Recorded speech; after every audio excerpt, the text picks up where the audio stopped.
घर में रखी पुरानी झाड़ू से योगिनी एकादशी के दिन करें। यह एक अचूक उपाय। फिर देखें कैसे रातों रात आपकी किस्मत चमक जाती है। जय श्री हरि विष्णु, जय मां लक्ष्मी। दोस्तों, एकादशी का व्रत समस्त व्रतों में श्रेष्ठ माना जाता है। शास्त्रों में एकादशी के व्रत को व्रतराज कहा गया है, मतलब सभी व्रतों में सर्वोत्तम व्रत होता है। इस व्रत में भगवान श्री विष्णु, जो कि जगत के पालनहार हैं, उनके निमित्त यानी कि भगवान श्री विष्णु की कृपा पाने के लिए, उन्हें प्रसन्न करने के लिए व्रत धारण करके और विधि विधान से भगवान श्री विष्णु का पूजन किया जाता है। भगवान श्री हरि विष्णु को समर्पित होता है एकादशी का व्रत, और हर महीने में 2 बार एकादशी का व्रत आता है, एक शुक्ल पक्ष में, एक कृष्ण पक्ष में। बहुत से भक्त दोनों एकादशी का व्रत करते हैं, लेकिन कई भक्त सिर्फ एक ही एकादशी का व्रत धारण करते हैं। तो यह पूरी तरह से भक्तों की श्रद्धा पर निर्भर करता है कि वह किस एकादशी का व्रत धारण करना चाहते हैं। लेकिन शास्त्रों के अनुसार अगर आप एकादशी का व्रत नहीं भी करते हैं, सिर्फ एकादशी व्रत के दिन सात्विक भोजन करते हुए भगवान श्री विष्णु का पूजन करते हैं, तो पूजन करने मात्र से ही मन की समस्त कामनाएं भक्तों की पूर्ण हो जाती हैं और समस्त प्रकार के पापों से छुटकारा मिल जाता है। चाहे पाप इस जन्म के हो या पूर्व जन्म के संचित पाप कर्म हो, समस्त प्रकार के पापों से मुक्ति मिल जाती है। तो एकादशी का व्रत बहुत ही श्रेष्ठ माना जाता है। अगर आप व्रत करते हैं तब तो अत्यंत श्रेष्ठ है, लेकिन जो भक्त व्रत नहीं करते हैं उन्हें भी आज के दिन भगवान विष्णु का पूजन अवश्य करना चाहिए। तो आज की वीडियो में हम आपसे योगिनी एकादशी के दिन झाड़ू से जुड़े उपाय के बारे में बात करने वाले हैं। झाड़ू से जुड़ी यह संपूर्ण जानकारी आपको आज की वीडियो में शेयर करने वाले हैं। तो आषाढ़ मास के कृष्ण पक्ष की योगिनी एकादशी से संबंधित संपूर्ण जानकारी आपको आज की वीडियो में शेयर करने वाले हैं। लेकिन वीडियो में आगे बढ़ने से पहले, अगर आप भी अपने जीवन में भगवान विष्णु और मां लक्ष्मी की कृपा पाना चाहते हैं, तो वीडियो को लाइक करके कमेंट में जय श्री हरि विष्णु और जय मां लक्ष्मी और ओम नमो भगवते वासुदेवाय नमः लिखना ना भूले। दोस्तों, झाड़ू का हम आपको वह नियम बताने वाले हैं जिससे आपको पता चलेगा कि झाड़ू को किस दिशा में रखना शुभ होता है, झाड़ू कब बदलनी चाहिए, झाड़ू को लेकर आपको ऐसी कौन सी गलतियां नहीं करनी चाहिए जो वास्तुशास्त्र में लिखा हुआ है, वरना आपके जीवन में आपको गरीबी, दरिद्रता, परेशानी, कष्ट का सामना करना पड़ सकता है। दोस्तों, एक बात ध्यान रखिएगा, झाड़ू का सीधा तात्पर्य और सीधा संबंध माता लक्ष्मी जी से होता है। किसी भी व्यक्ति ने अगर झाड़ू का सही उपाय सीख लिया और झाड़ू का सही तरीके से उपाय कर लिया जो हमारे वास्तुशास्त्र में, धर्मशास्त्र में लिखा हुआ है, तो मान के चलिए आपको साक्षात माता लक्ष्मी जी का आशीर्वाद मिलेगा।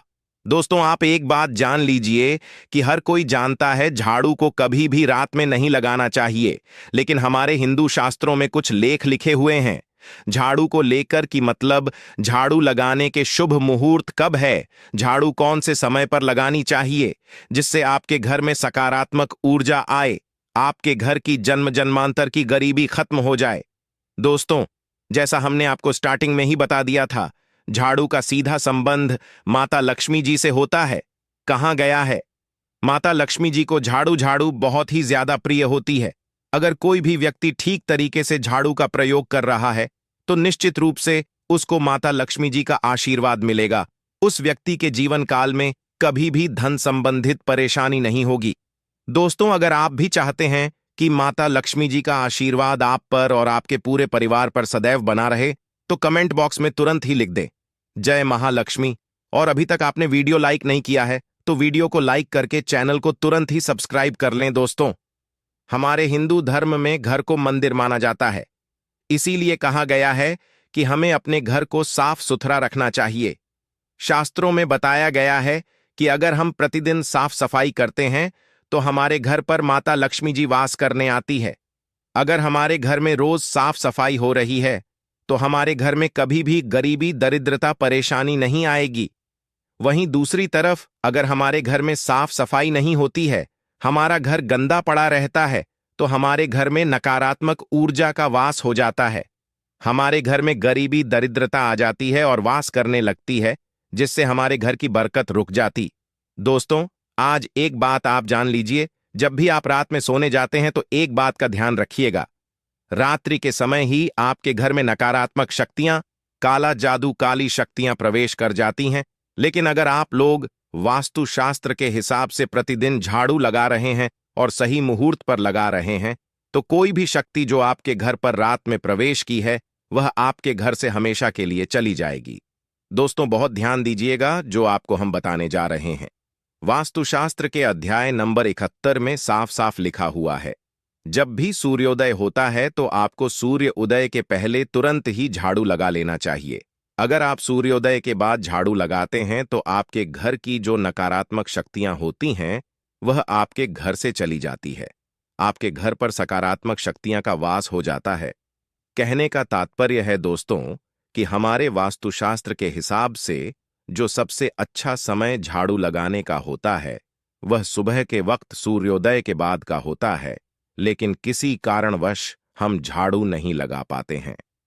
ता है जिसकी आप कल्पना भी नहीं कर सकते, चाहे आपके कितने ही पुरानी गरीबी ही क्यों ना हो, मात्र इस उपाय को करने से दूर हो जाती है। दोस्तों, यह उपाय मैं भी जरूर करता हूं और मुझे इसका पुण्य हासिल हुआ है। यह उपाय कभी किसी को बताकर ना करें, चुपचाप करें। जो हमने आपको सामग्री बताई है, वह एक तरह की आपके लिए जड़ी बूटियां हैं दोस्तों। इनमें से कोई भी सामग्री मिस ना हो, सभी सामग्री पूरी चाहिए। इससे आपका कभी अमंगल नहीं होगा। आप जिस भी काम में हाथ लगाएंगे वह सफल हो जाएगा। कर्ज भी छूमंतर गायब हो जाएगा। यह उपाय मैं जरूर करता हूं। आप भी एक बार आजमाकर जरूर देखिए। यह कार्य करने से मुझे बहुत हासिल हुआ है। यह 100% सच है। दोस्त और विदेशी लोग हाथों से नमक गिरने से अशुभ मानते हैं। ज्योतिष शास्त्र के अनुसार नमक को चंद्र और शुक्र का प्रतिनिधि समझा जाता है। नमक को यदि आप किसी स्टील या लोहे के बर्तन में रखते हैं तो यह चंद्र और शनि का मिलन होगा, जो कि बहुत ही घातक सिद्ध होता है। यहां तक कि आप भी हो सकते हैं। यह रोग और शोक का कारण बन जाता है। नमक को किसी प्लास्टिक के पात्र में भी भूलकर भी नहीं रखना चाहिए। नमक को हमेशा कांच के पात्र में ही रखना चाहिए। बहुत ही शुभ समझा जाता है। जब कोई मानव नमक को लोहे के बर्तन में या प्लास्टिक के बर्तन में रख देता है तो उसे गरीबी का सामना करना पड़ता है। चंद्र और शनि नाराज हो जाते हैं। दोस्त, अक्सर खाने में नमक कम हो जाता है और तब आप ऐसी स्थिति में थोड़ा नमक लेकर खाने में डालते हैं और बाकी फेंक देते हैं, जो कि बहुत ही अशुभ समझा जाता है। नमक का गिरना बिल्कुल भी अच्छा नहीं समझा जाता। बुल्गारिया, यूक्रेन और रोमानिया जैसे में इसे दुर्भाग्य और विवाद का सूचक समझा जाता है। भारत में इसका गिरना बहुत ही अशुभ समझा गया है। नमक को गिराने से चंद्रमा और शुक्र दोनों कमजोर हो जाते हैं, जिसके कारण देवी लक्ष्मी भी साथ छोड़ देती है और आजीवन आपको गरीब रहना पड़ता है। इसीलिए नमक की कद्र करें दोस्त, और उधार कभी किसी का नमक नहीं खाना चाहिए। कहते हैं नमक का हक अदा करना है, इसीलिए कभी किसी का नमक उधार मांगकर नहीं खाना चाहिए। इससे उल्टा आपके बुरे शुरू हो सकते हैं। नमक हमेशा धन देकर ही खरीदना चाहिए। इससे आपका चंद्र क्षण मजबूत होगा। अगर आप गलती से भी किसी का नमक खाकर भूल गए हैं, तब भी आपको शनि देव के प्रकोप का सामना करना पड़ सकता है। दोस्त, और शास्त्रों के अनुसार समझा जाता है कि शाम के समय कभी किसी से नमक नहीं लेना चाहिए और ना ही देना चाहिए। जब आप अपना नमक शाम के समय किसी और को दे देते हैं तो आपके घर की सुख समृद्धि ही चली जाती है। साथ ही साथ नमक लेने वाला भी बर्बाद जाता है। इसीलिए शाम के समय नमक नहीं लेना चाहिए दोस्त। और नमक मिले पानी से पोछा लगाने से घर में जितनी भी नकारात्मक ऊर्जा होती है वह नष्ट हो जाती है। हफ्ते में 2-3 नमक मिले पानी से पोछा जरूर लगाए, परंतु याद रहे, नमक मिले पानी से दोपहर के समय पोछा नहीं लगाना चाहिए। दोपहर में जब कोई मानव घर की साफ सफाई करता है, तब इससे घर में लक्ष्मी नहीं, मां लक्ष्मी का वास हो जाता है। माता लक्ष्मी का वास उसी घर में होता है जिस घर की सफाई सुबह के समय होती हो। शास्त्रों के अनुसार समझा जाता है कि सूर्योदय होने से पहले घर का दरवाजा खोल लेना चाहिए, नहीं तो माता लक्ष्मी आपके घर में प्रवेश नहीं कर पाएगी और वह उसी घर में चली जाएगी जिसका दरवाजा सूर्योदय से पहले खुलता हो। क्योंकि सूर्योदय से जब किसी का दरवाजा बंद होता है, तब भला माता लक्ष्मी आपके घर में प्रवेश क्यों करेगी। आपने तो माता के आने का मार्ग ही बंद कर दिया है। इसीलिए सवेरे सवेरे दरवाजा जरूर और साफ सफाई कर ले दोस्त। जादू टोना, तंत्र मंत्र, बुरी शक्ति, बुरी हवा, नजर दोष, मात्र इस उपाय को करने से 2 मिनट में सब ठीक हो जाएगा। करें नमक का यह उपाय। थोड़ा सा डेली वाला नमक ले और थोड़ा सा आटा ले। 7 की संख्या में साबुत लाल मिर्ची ले, उसमें डंठल होना चाहिए। 1 टुकड़ा कोयला ले और थोड़ी सी हल्दी। अब इन सभी चीजों को कागज में लपेट कर उसकी नजर उतारे जिसे नजर लग गई। सर के ऊपर से 7 बार घुमाए। चुपचाप इसे अग्नि में जला दें। अग्नि आप किसी पात्र में घर में ही जलाएं। दोस्तों, आप यकीन नहीं करेंगे, 1 मिनट में सारी नजर उतर जाएगी। यह उपाय खुद हमारी माताजी हमारे ऊपर बरसों से कटती चली आ रही है। यह 100% कारगर सिद्ध होता है। इससे आपकी सभी मनोकामना पूर्ण हो जाएगी, क्योंकि नजर से पत्थर भी टूट जाता है। आप तो मामूली इंसान हैं। यह उपाय बुरी नजर को कोसों दूर रखता है। लाजमी है कि जब आपके ऊपर नजर ही नहीं होगी तब आप कामयाबी की ओर, क्योंकि नजर लगने से हम कुछ नहीं कर पाते हैं, इसीलिए इसका उतरना भी है जरूरी। दोस्तों, समय तकिए के नीचे नमक रखकर सोने से जितनी भी आपके अंदर नकारात्मक ऊर्जा होगी, यह उसको अपने अंदर सोख लेता है और आप सुबह के समय एक आनंददायक जीवन को महसूस करते हैं। जब आप सोते समय तकिए के नीचे नमक रखे तो काले कपड़े में बांध कर ही रखे, फिर इसे संभाल कर रख दे दो। दोस्तों, चाय में नमक नहीं डालना चाहिए, बहुत ही अशुभ समझा जाता है। चाय में नमक डालकर से आपके शरीर में कई घातक बीमारी पनपती है। इससे आपका खून धीरे धीरे जलने लगता है, कम होने लगता है, आपकी हड्डियां कम होने लगती हैं। चाय में भूलकर भी नमक कभी ना डालें, इससे आपकी मृत्यु भी हो सकती है। दोस्तों, खासकर शनिवार के दिन नमक का दान करना बहुत ही शुभ और मंगलकारी समझा जाता है। इससे मानव के सभी नवग्रहश हो जाते हैं। शनि देव की असीम कृपा इनके ऊपर बरसती है। शनिवार के दिन नमक का दान करना आपके लिए खजाने का मार्ग है। आप कभी भी धनी हो सकते हैं। शनिवार को नमक जरूर दान करें। दोस्त, भूलकर भी ज्यादा मात्रा में नमक नहीं खाना चाहिए। इससे आपका शरीर नमक के साथ घुल सकता है, आपका खून सूख सकता है, आपको हृदय रोग बीमारी हो सकती है। शुगर की बहुत ही शुभ है। अगर आप सूर्योदय के बाद एकादशी के दिन थोड़ा सा सेंधा नमक घर के मुख्य द्वार पर डालकर लगाते हैं तो इससे माता लक्ष्मी जी बहुत ही ज्यादा प्रसन्न हो जाती है। दूसरा माना गया है, अगर आप कभी भी झाड़ू खरीदने जा रहे हैं तो शनिवार के दिन झाड़ू खरीदने के लिए सबसे ज्यादा शुभ दिन माना गया है। अगर शनिवार के दिन झाड़ू खरीद कर लाते हैं तो वास्तुशास्त्र के हिसाब से यह बहुत ही ज्यादा शुभ है। तीसरा ध्यान रखिएगा दोस्तों कि आपको इस बात का ध्यान रखना है कि जो आपके घर की झाड़ू है उसको आप लोग पश्चिम दिशा में रखें। अगर आप लोग घर की झाड़ू को पश्चिम दिशा में रखते हैं तो आपके घर में सकारात्मक शक्तियां का वास रहेगा।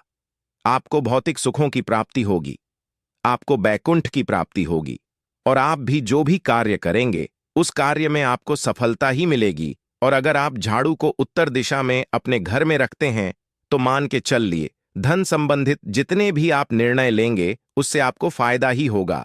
धन का आगमन आपके जीवन में बहुत तेजी से हो जाएगा। आपके जीवन काल से धन संबंधित जितनी भी परेशानियां हैं वह चली जाएंगी। अब आपको जो हम बताने जा रहे हैं वह बहुत ध्यान से सुनिए दोस्तों। और अभी तक अपने वीडियो लाइक नहीं किया है, कृपया करके वीडियो को लाइक कर दीजिए। दोस्तों, होता क्या है कि एक बात कही गई है कि अगर आपको झाड़ू सपने में दिखती है तो यह बहुत ही ज्यादा शुभ है, लेकिन किस तरीके से बहुत शुभ है यह आप जान लीजिए। अगर आप सपने में देख रहे हैं कि आप झाड़ू लगा रहे हैं तो यह अशुभ माना गया है। अब आपको सावधान होने की जरूरत है। मान लीजिए आप कोई प्रॉपर्टी खरीदने जा रहे हैं, पैसे का निवेश करने जा रहे हैं शेयर मार्केट में या किसी भी जगह। अब आपको सावधान होना चाहिए। ऐसी जगह पर पैसा मत लगाइए जहां पर 50-50 का चांस है। दोस्तों, इस बात का बहुत ध्यान रखिएगा। दूसरा, अगर आप सपने में यह देखते हैं कि आप मंदिर में झाड़ू लगा रहे हैं तो मान के चलिए अब आपके जो कठिनाई वाले दिन थे वह चले जाएंगे, आपके कष्ट वाले जो दिन थे वह खत्म हो जाएंगे और माता लक्ष्मी जी आपके घर पर वास करने आएंगी। यह बहुत ज्यादा शुभ बताया गया है। अब मान लीजिए आप सपने में यह देखते हैं कि आपके घर का व्यक्ति झाड़ू लगा रहा है तो यह उसके लिए बहुत शुभ संकेत है।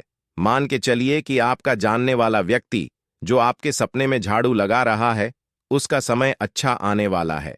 तो दोस्तों, ये कुछ ऐसी बातें हैं झाड़ू को लेकर जो आपका जानना जरूरी था। अब आपको हम एक प्रयोग बता देते हैं। अगर आप इस प्रयोग को करते हैं, इस उपाय को करते हैं, तो आपके जीवन में धन का आगमन बहुत तेज हो जाएगा। एकादशी का दिन माता लक्ष्मी का दिन होता है। इस दिन किया गया उपाय कभी खाली नहीं जाता है।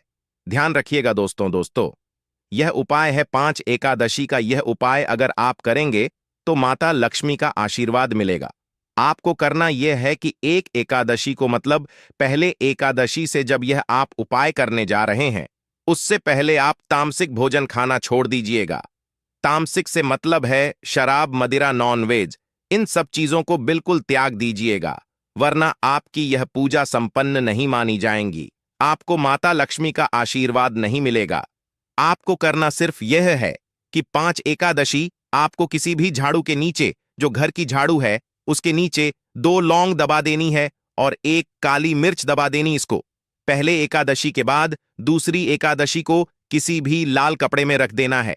फिर ऐसे लगातार आप जितने भी एकादशी आप इलायची और यह लौंग दबा रहे हैं, ऐसा लगातार आप जितनी भी एकादशी आप इलायची और यह लौंग को दबाते जा रहे हैं, इसको लाल कपड़े में रख ले जाइए और इसको मोली धागे से बांध करके अपनी अलमारी में रख दीजिए। उसको वहीं पर पड़े रहने दीजिए और दिवाली के समय इसको निकाल करके किसी भी बहती नदी में बहा दीजिएगा। दोस्तों, दिवाली तक आपके पास पैसे आने के रास्ते बंद हो गए थे, वह खुल जाएंगे। आपके जीवन में आपको आकस्मिक की प्राप्ति होगी। दोस्तों, ये कुछ ऐसे उपाय हैं झाड़ू को लेकर के जो आपका जानना जरूरी था।